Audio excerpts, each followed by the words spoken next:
March 26th, 2023, Fifth Sunday of Lent. A reading from the book of the prophet Ezekiel. Thus says the Lord God, O my people, I will open your graves and have you rise from them, and bring you back to the land of Israel. Then you shall know that I am the Lord, when I open your graves and have you rise from them, O my people. I will put my spirit in you that you may live, and I will settle you upon your land. Thus you shall know that I am the Lord. I have promised, and I will do it, says the Lord. The word of the Lord.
A reading from the letter of St. Paul to the Romans.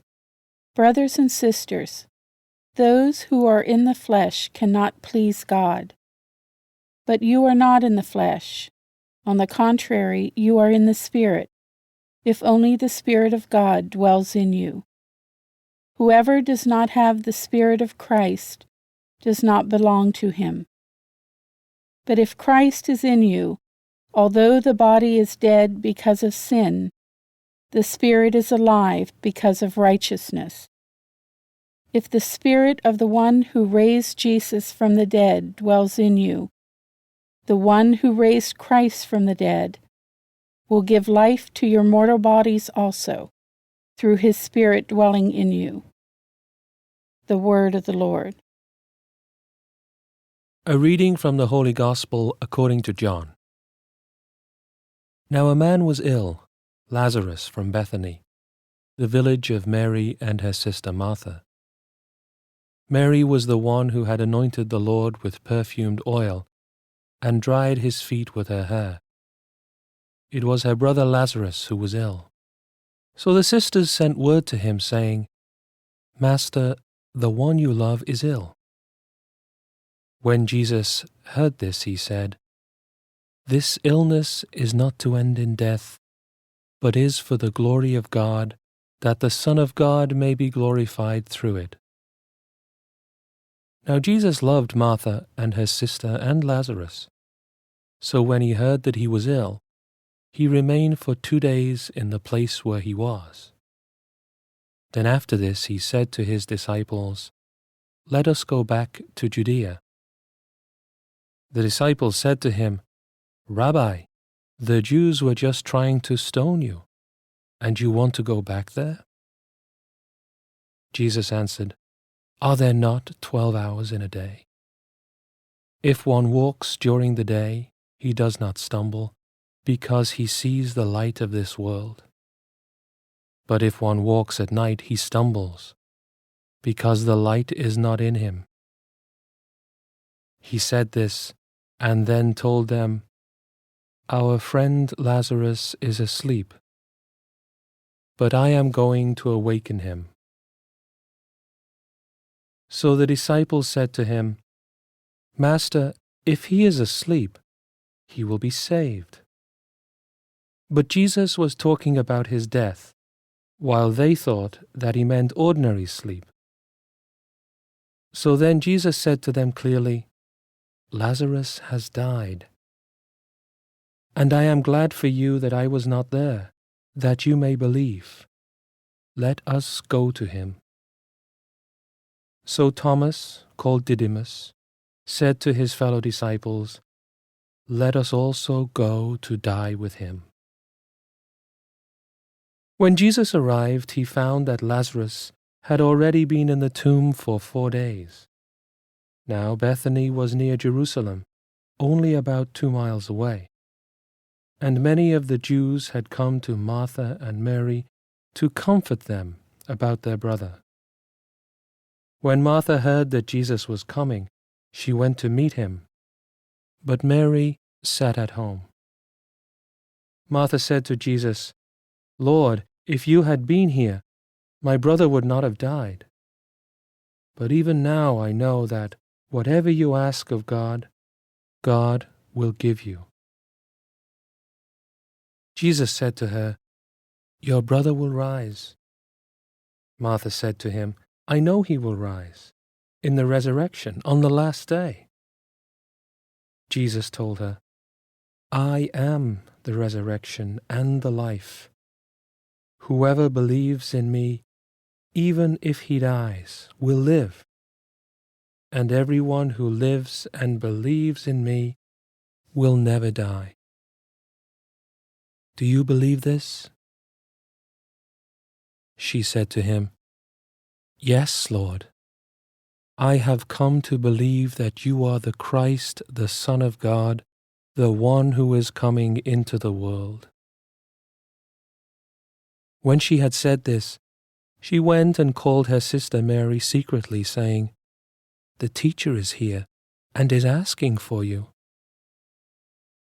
As soon as she heard this, she rose quickly and went to him. For Jesus had not yet come into the village, but was still where Martha had met him.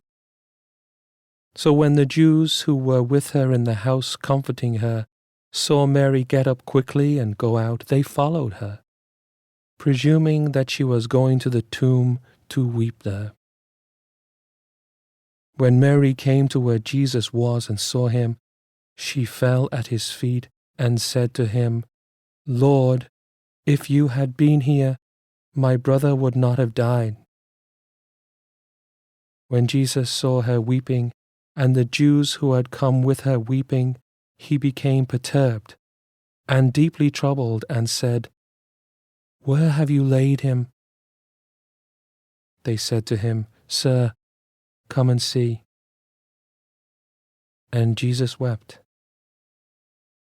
So the Jews said, "See how he loved him."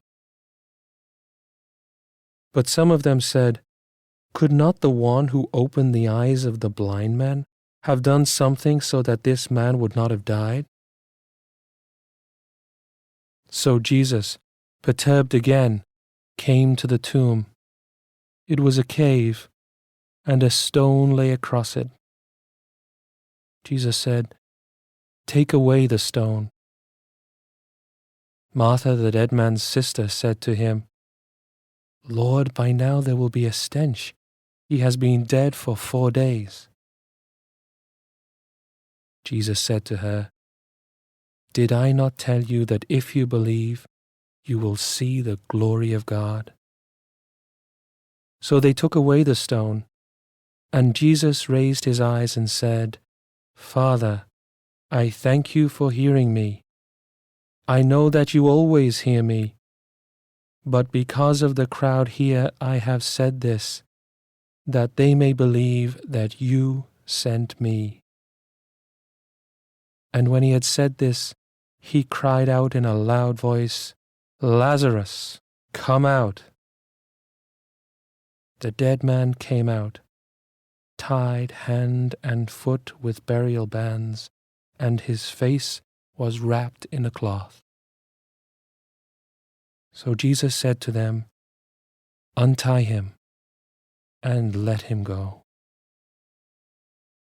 Now many of the Jews who had come to Mary and seen what he had done began to believe in him. The Gospel of the Lord.